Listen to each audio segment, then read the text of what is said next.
বিশ্বকাপ মানেই উৎসব, আবেগ, কোটি মানুষের স্বপ্ন। কিন্তু 2026 বিশ্বকাপ ঘিরে এখন নতুন এক বিতর্ক, ট্রেন ভাড়া, যা শুনলে আপনার চোখ কপালে উঠবে। নিউ ইয়র্ক থেকে স্টেডিয়ামে যেতে লাগবে $150, বাংলাদেশি টাকায় প্রায় 18,000-এরও বেশি। এটা কি সত্যি সম্ভব, নাকি ভক্তদের সাথে করা হচ্ছে এক বড় প্রতারণা? 2026 বিশ্বকাপের সবচেয়ে গুরুত্বপূর্ণ ভেন্যুগুলোর একটি নিউ ইয়র্কের মেটলাইফ স্টেডিয়াম। এখানে হবে ফাইনাল সহ মোট 8টি ম্যাচ, অর্থাৎ বিশ্ব ফুটবলের সবচেয়ে বড় মঞ্চগুলোর একটি।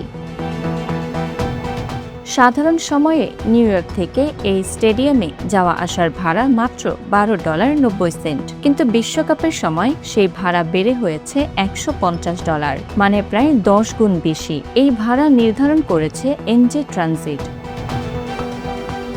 এই ঘোষণার পর থেকে ক্ষোভে ফেটে পড়েছেন ফুটবল প্রেমীরা। স্থানীয়রা বলছেন, এটা কর্তৃপক্ষ ভক্তদের অসহায়ত্বের সুযোগ নিচ্ছে।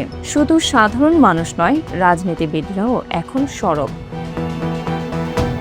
নিউ জার্সির গভর্নর মিকি শেরিল বলছেন, এই খরচের জন্য ফিফা 1 পয়সাও দিচ্ছে না। তার দাবি, শহরের পার্কিং ব্যবস্থা বাতিল করা হয়েছে, ফলে ট্রেনের উপর চাপ বেড়েছে কয়েক গুণ। এতে খরচ হবে প্রায় $48 মিলিয়ন। অন্যদিকে চাক সুমার বলছেন, এই খরচ ফিফারই বহন করা উচিত।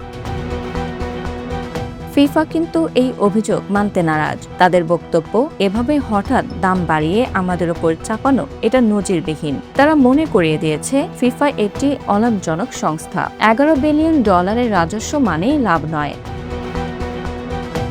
ভাবছেন নিজের গাড়িতে যাবেন? সেখানেও চমক, পার্কিং খরচ $225। সাধারণ দর্শকদের পার্ক করতে হবে দূরের শপিং মলে। প্রতিবন্ধীদের জন্য সীমিত জায়গা, অর্থাৎ যেভাবেই যান খরচ আকাশ ছোঁয়া।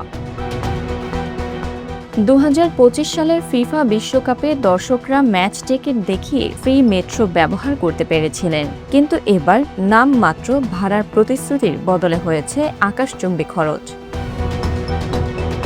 ফ্রান্সের সমর্থক সংগঠন বলছে, এটা পুরোপুরি পাগলামি। ইংল্যান্ডের সমর্থক সংগঠন বলছে, এটা ভক্তদের পকেট কাটার ফন্দি। এমনকি নিউ ইয়র্কের গভর্নরও বলেছেন, একটি ছোট ট্রেন ভ্রমণের জন্য এত টাকা অস্বাভাবিক। যুক্তরাষ্ট্র সরকার ইতিমধ্যে দিয়েছে $100 মিলিয়ন ফেডারেল ফান্ড। এর মধ্যে নিউ ইয়র্ক, নিউ জার্সি পেয়েছে প্রায় $10.4 মিলিয়ন। তারপরও কেন এই অতিরিক্ত ভাড়া? এই প্রশ্নের উত্তর এখনও অস্পষ্ট।